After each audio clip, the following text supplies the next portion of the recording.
Hey guys, Sean Hammond with PremierGuitar.com. We are at Winter NAMM 2017 in Anaheim, California, talking to Stevik from the band 12 Foot Ninja. You guys are based in Australia, right? Yep, that's it. And we're at the Line 6 booth.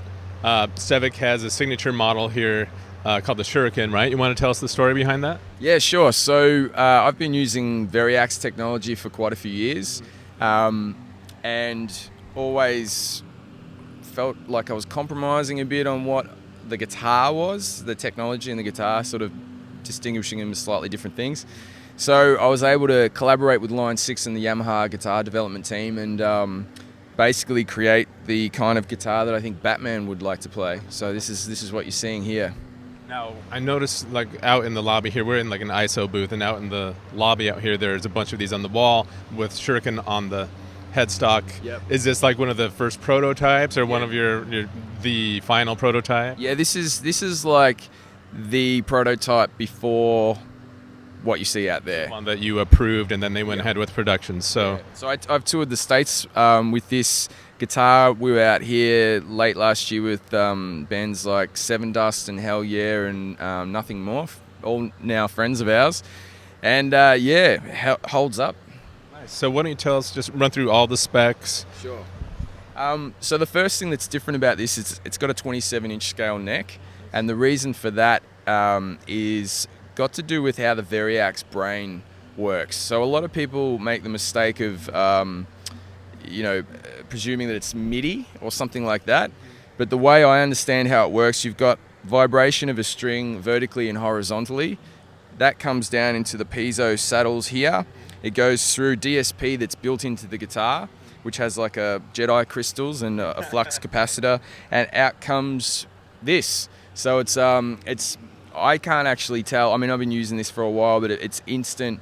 It enables me to plug the guitar into free software called Workbench. I can tune any string an octave above or below standard. I can change the volume of the strings. I can turn strings off. And with snapshots in Helix, I can do that 8 times in a song with no latency. And that's exactly... I think the Spider V behind us is haunted. There we go. There we go. I can do that with no... That was weird, wasn't it? It's like ghost stuff.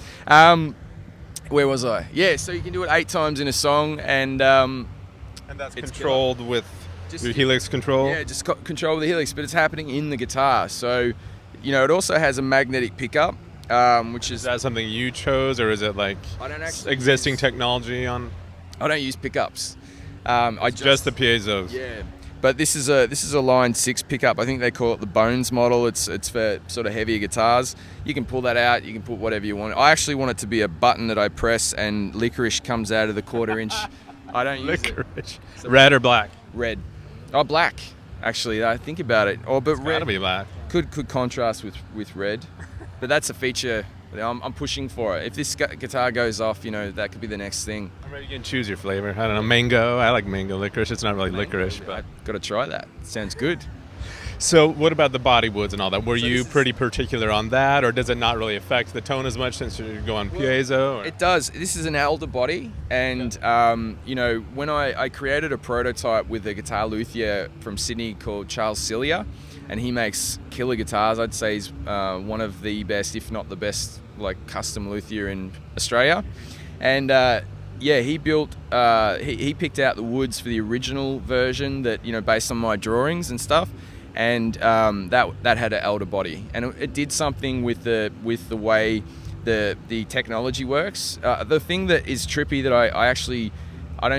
I've had it explained to me. It still doesn't make. It's like talking to the guy from Back to the Future. I don't know anything what he's saying, but if the guitar's out of tune, it sounds like an out of tune. The tracking's out of tune. If the strings are old, it sounds like old strings. So it's not like the guitar's an arbitrary aspect to this equation. It's integral. And what I wanted to achieve with this model, the Shuriken, is to create a guitar that I thought that looks cool. It feels awesome. And to do a bit of a modern design.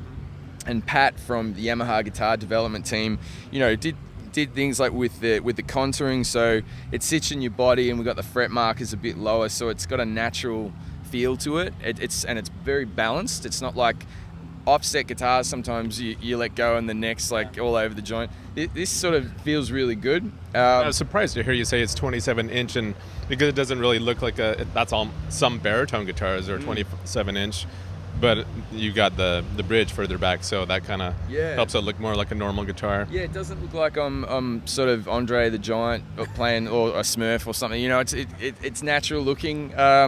And the two knobs here are the model select knobs. So this guitar is 60 guitars. So I can save 60 different guitars. I can bring up Strats, Tellies. I can build mutants of the combinations. We've got a tuning knob.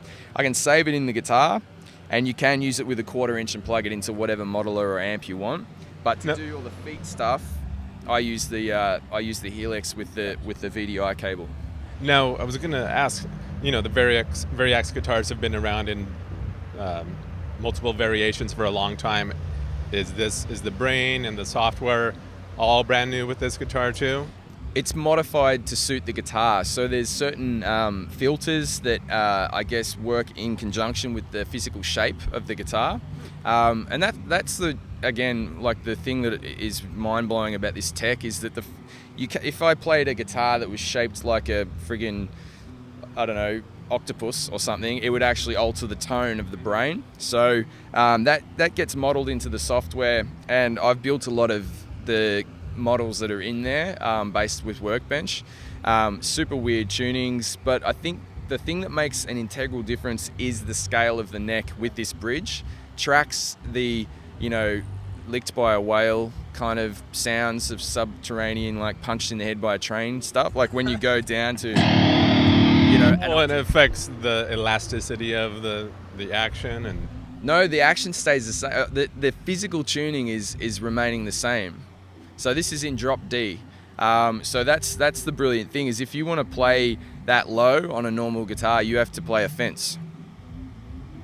Have to play a fence? Yeah. You know, like a piano string or like a bass string or something. Yeah. I've played like 8 and 9 string guitars, and it's just bendy, and you know you have to fret differently because if you press too hard, you know, all that stuff. Well, all I meant is certainly the 27-inch scale must respond differently from a 25.5-inch. Oh, gotcha.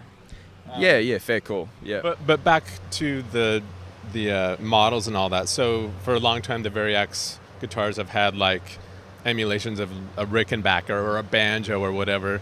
Are you saying that with this model, since it's your signature model and it's going for a different vibe, that it doesn't have those types of models? It's got more metal and experimental sounds, or no, it's still got it's got my favorite guitars from those you know, the JTVs, and I use a lot of the like, if I can show you real quick, like for example, I play this song that's based on a tumbi, which is an Indian instrument made out of a pumpkin, a bit of dowel and a peg, and it has 1 string. So I turn the first 5 strings off and just have 1 tune difference, so I can play it. You know, obviously through a PA you can't hear the acoustic strings, but so I get that sort of traditional, you know, Punjabi sound. So I definitely use a lot of the unusual stuff, but I've changed the categories into like world, jazz, acoustic, and then I picked all the cool stuff out of there that I think's most usable. But I've created a lot of user banks. There's like 4 user banks in the model selection and 4 in the tuning, because I really want to promote the idea that this is a tool for people who are composing, you know, like interesting music. They want to push barriers as opposed to just, you know, blazing people's faces off. You can do that on any guitar, arguably. So yeah, this is really about creating music that isn't possible with conventional gear. Very cool. And we've talked a lot about the technology and all that, but why don't you show us just some of your favorite sounds? Yeah, sure. So the first track here, what I did at the beginning, I've got B, I've turned the A string off, and then I've got E, E, E, E. So this is an alternate tuning I call B. So why did you decide to turn off the A string? It just gets in the way, you know? Sympathetic ringing, especially like when you're Like, it's a different process when you've got a nice comfortable studio chair and you've got Pro Tools and you're tracking and you can, make these jumps, and if you want to, you can zone in and do that. But playing live and giving that energy that I think is expected for this, sort of kind of music, anything that I can do to make that an easier process, I'll go for. So what I would do instead of doing that how you would normally do it, 2 strings trying to get the same intonation up here and then going from one thing to the next, I've kept it all in first position. And the same with the octave higher. Did you come up with this tuning first before the song, or did the song get inspired by the tuning? Well, that's the cool thing. I think that the difference here with this guitar and the snapshot feature of Helix is that you can create a song in any, standard or drop D or drop A or B with a 7-string, and you work out your riff, and say you're going, all right, well, this little finger I want to get over here and hit this 5th fret or the 6th fret from the 1st fret, and it's a bit like, that. What you can do is just take that D string and tune it up, so you bring up in increments of semitones, bring it closer so it's easier to play, like another riff.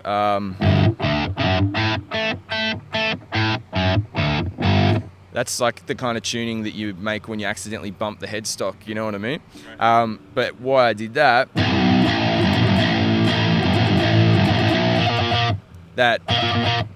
hitting that's usually up here or over there or somewhere, and I don't want to go there. So I've just brought that note closer so I can keep it all insular, and also things like hitting that note and then coming up with like a chord instead of having to fret it.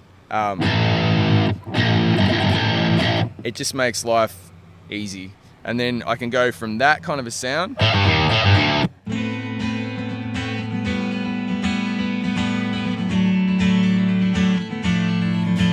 into an acoustic guitar. And it's the best acoustic guitar that's not an acoustic guitar that I think I've ever seen. And yeah. Very cool. Any other of your favorite sounds you want to show us? Yeah, I think the octave lower one is pretty wild. And where is it? Actually, you can do it here.